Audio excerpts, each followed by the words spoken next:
আমরা দেখতে দেখতে এখন চলে এলাম বাতাসিয়া লুপ। বাতাসিয়া লুপ চলে এসেছি। বাতাসিয়া লুপ এবার ঢুকবো ভেতরে। 50 টাকা করে টিকিট। 50 টাকা আগেবারে ছিল, এবারে জানি না কত টাকা হয়েছে। তো ঢুকবো বাতাসিয়া লুপে এখন।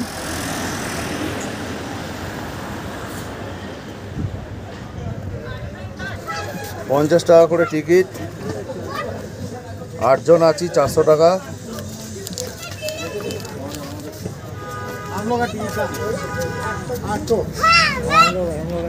এখানে সব একসঙ্গে দাঁড়াও, আগে আসুক ওরা।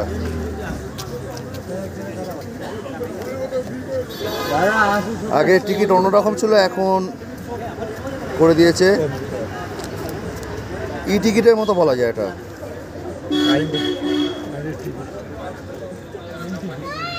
এখানে সব লেখা আছে কটা থেকে কটা পর্যন্ত এন্ট্রি টাইম।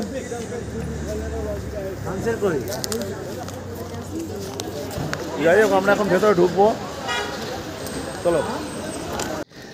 বন্ধুরা, আজকে আমাদের দিনে তৃতীয় অর্থাৎ 3 নম্বর ডেস্টিনেশান, সেটা হলো বাতাসিয়া লুপ। প্রথম পর্বে দেখেছেন টাইগার হিল, দ্বিতীয় পর্বে দেখেছেন পিস প্যাগোডা এবং তৃতীয় পর্বে আমরা এলাম বাতাসিয়া লুপ। বাতাসিয়া লুপেরও কিছু ঘটনা আছে, এর আগে আমি বর্ণনা করেছি। তবে আজকে যেটা নিয়ে বর্ণনা করব সেই বর্ণনাটা একটু অন্যরকম, কিন্তু সেটা বাতাসিয়া লুপ নিয়ে, আর কিছুই না। তো চলুন সেই বর্ণনাটা কি সেটা বলি। তার আগে যেটা বলতে হবে যে দার্জিলিং থেকে বাতাসিয়া লুপের ডিস্টেন্স হচ্ছে মাত্র 5 কিলোমিটার, অর্থাৎ 3 মাইল দূরত্ব। এই বাতাসিয়া লুপটি সমুদ্রতল থেকে 2258 মিটার অর্থাৎ 7400 ফুট উচ্চতায় অবস্থিত। বাতাসিয়া লুপ আসতে গেলে আপনারা সকালবেলা যেমন টাইগার হিল যান, টাইগার হিল থেকে ঘুরে আসার পথে আপনারা দেখে নেবেন পিস প্যাগোডা এবং তারপরে ঘুম এবং বাতাসিয়া লুপ, সেই সঙ্গে আছে জাপানিজ টেম্পেলও, এছাড়া আরও অন্যান্য। তো যাই হোক, আজকে আমরা যেটা নিয়ে আলোচনা করব সেটা হলো গিয়ে বাতাসিয়া লুপ। এই বাতাসিয়া লুপ ট্রেন যাত্রা করে শিলিগুড়ি থেকে দার্জিলিংয়ের পথে আসার সময় পরে কিন্তু এই বাতাসিয়া লুপ। এটি একটিকে উইন্ডিজ প্লেস বলা হয় এবং এটা ওয়ার মেমোরিয়াল নামেও বিখ্যাত।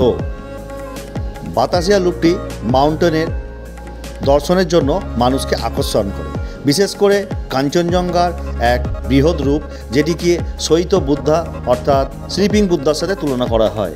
তার সঙ্গে দেখা যায় মাউন্ট এভারেস্ট, লোৎসে এবং মাকালু, পৃথিবীর বৃহত্তম এবং উচ্চতম পর্বতশৃঙ্গকে। দার্জিলিংয়ের হিমালয়ান রেলপথে অসাধারণ ইঞ্জিনিয়ারিং আশ্চর্য দেখা যায়, যেখানে প্রায় অজ্ঞাতসারে রেল লাইনটি একটি বৃত্তের সাথে ঘুরে নিচে নেমে গেছে। এর উচ্চতা 1000 ফুট। বাতাসিয়া লুপের কেন্দ্রে একটি ওয়ার মেমোরিয়াল দাঁড়িয়ে আছে। এটি একটি স্মৃতিসৌধ জেলা সৈনিক বোর্ড দার্জিলিং কর্তৃক সাহসী গোর্খা সৈনিকদের স্মরণে নির্মিত হয়েছিল, যারা স্বাধীনতার পর থেকে জাতির সার্বভৌমত্ব রক্ষা করার জন্য নিজেদের জীবনকে উৎসর্গ করে তুলেছিল। এই স্মৃতিস্তম্ভটি 22শে মার্চ 1995 সালে পবিত্র হয়েছিল। স্থানীয় মানুষজনেরা এখানে পর্যটকদের জন্য হস্তশিল্প এবং পশমের জিনিসপত্র ইত্যাদি বিক্রি করার জন্য ভিড় করে। এই বাগডোগরা থেকে 90 কিলোমিটার দূরত্বে অবস্থিত, যেটা NH অর্থাৎ ন্যাশনাল হাইওয়ে 110 এর মাধ্যমে দার্জিলিংয়ের সাথে যুক্ত হয়েছে। Darjeeling Himalayan railway station new Jalpaiguri station থেকে 88 কিলোমিটার দূরে অবস্থিত। এছাড়া এর সামনে যে দুটি রেল স্টেশন আছে সেটা হচ্ছে শিলিগুড়ি এবং নিউ জলপাইগুড়ি। শিলিগুড়ি স্টেশন থেকে এর দূরত্ব হচ্ছে গিয়ে 85 কিলোমিটার। সড়কপথের মাধ্যমে সরাসরি যোগাযোগ ব্যবস্থা রয়েছে। রাস্তা দিয়ে দার্জিলিংয়ের প্রধান প্রবেশ পথ শিলিগুড়ি হয়ে 4টি জায়গা দিয়ে প্রবেশ করা যায়। প্রথম হচ্ছে 3 ধরিয়া অর্থাৎ কার্শিয়াংয়ের রুট, দ্বিতীয় হচ্ছে দুধিয়া অর্থাৎ মিরিকের রুট, তৃতীয় হচ্ছে রোহিণী, চতুর্থ হচ্ছে পাংখাবাড়ি। শিলিগুড়ি থেকে যে রাস্তা আসছে সেটা NH অর্থাৎ ন্যাশনাল হাইওয়ে 55 এর মাধ্যমে যুক্ত হচ্ছে। শিলিগুড়ির তেনজিং নর্গে বাসস্ট্যান্ড থেকে বাস পরিষেবা আছে এবং ছোট গাড়ি, শেয়ার গাড়ি ইত্যাদি সব পরিষেবাই আছে। সামনাসামনি বিমানবন্দর বলতে যেটা আমরা জানি সেটি হলো বাগডোগরা বিমানবন্দর।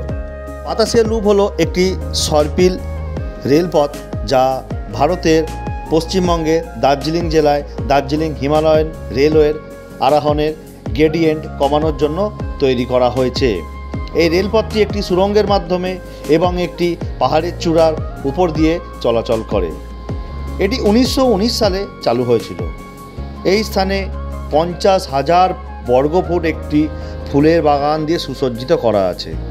বাতাসিয়া লুপ স্থানটি দার্জিলিং শহর থেকে 5 কিলোমিটার দূরে অবস্থিত হলেও যখন বাতাসিয়া লুপ থেকে দার্জিলিং শহরকে দেখা যায় তখন এটাকে খুব সামনে বলে মনে হয় এবং দার্জিলিং শহরের পেছন থেকে পুরো বৃহৎ কাঞ্চনজঙ্ঘার একটা সুবিশাল দৃশ্য এখানে দেখতে পাওয়া যায়, যেটিকে দেখে মনে হয় স্বয়ং বুদ্ধদেব যেন ঘুমন্ত অবস্থায় বিরাজমান করে আছে। ঘুম স্টেশনের থেকেও এর দূরত্ব বেশি নয়, কিন্তু মাত্র 3 কিলোমিটার। এছাড়া ভারতীয় সেনাবাহিনীর গোর্খা সৈন্যদের একটি স্মৃতিসৌধ রয়েছে, যারা 1947 সালে ভারতের স্বাধীনতার পর তাদের জীবন উৎসর্গ করেছিলেন।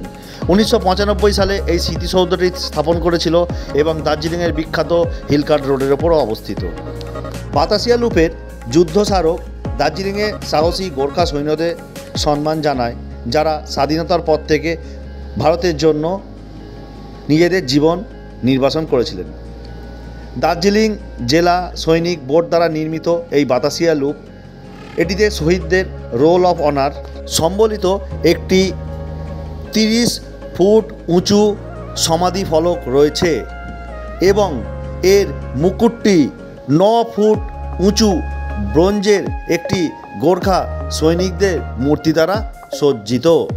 এই স্মৃতিস্তম্ভটি 1995 সালে প্রথম উদ্বোধন করা হয়েছিল এবং এটি দার্জিলিং হিমালয়ান রেলওয়ে অর্থাৎ যেটাকে DHR টয় ট্রেন এর জন্য ডিজাইন করা এবং সর্পিল একটি রেখাপথ তৈরি হয়েছে, যা মনোরম বাতাসিয়া লুপের কেন্দ্রে অবস্থিত।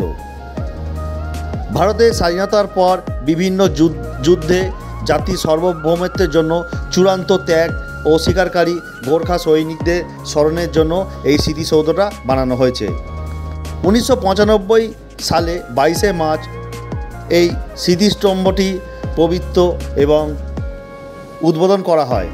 এই বাতাসিয়া লুপটি বিভিন্ন নামে পরিচিত, যেমন স্মৃতিসৌধ, রোল অফ অনার, উইন্ডিজ প্লেস এবং কাঞ্চনজঙ্ঘার এক ভিউ পয়েন্ট, এবং এটিকে দার্জিলিং হিমালয়ান রেলওয়ের একটি অংশ বলেও তুলনা করা হয়। এই বাতাসিয়া লুপের কেন্দ্রস্থলে অবস্থিত একটি বিখ্যাত প্রকৌশল কৃতিত্ব, যেখানে ট্রেনটি 360 ডিগ্রি বাঁক নেয় এবং পরিষ্কার আকাশ থাকলে কাঞ্চনজঙ্ঘা ভাসমান দৃশ্যটা দেখা যায়, যা টয় ট্রেনের ওপর থেকে খুব সুন্দর একটা ভিউ দেখা যায়। যারা এখানে ঘুরতে আসেন পর্যটকরা, তারা এই ভিউটা তোলার জন্য আকুল ব্যাকুল হয়ে থাকেন। আর এই দৃশ্য যেন এক মনোরম দৃশ্য। টয় ট্রেনের ওপর থেকে ভাসমান কাঞ্চনজঙ্ঘা এক অপরূপ সৌন্দর্য, যা পর্যটকদের এখান থেকে আকর্ষণ করে।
আপনাদের সাথে শেয়ার করে নিলাম বাতাসিয়া লুপের ছোট্ট একটা ঘটনা।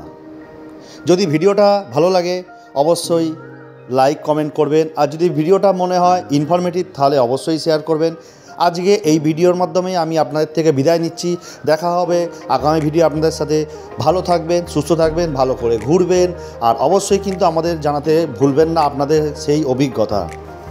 এখন আমরা ধীরে ধীরে বাতাসিয়া লুপ থেকে বেরিয়ে যাচ্ছি। দেখা হচ্ছে আপনাদের সাথে পরবর্তী ভিডিও, পরবর্তী ডেস্টিনেশন। টাটা।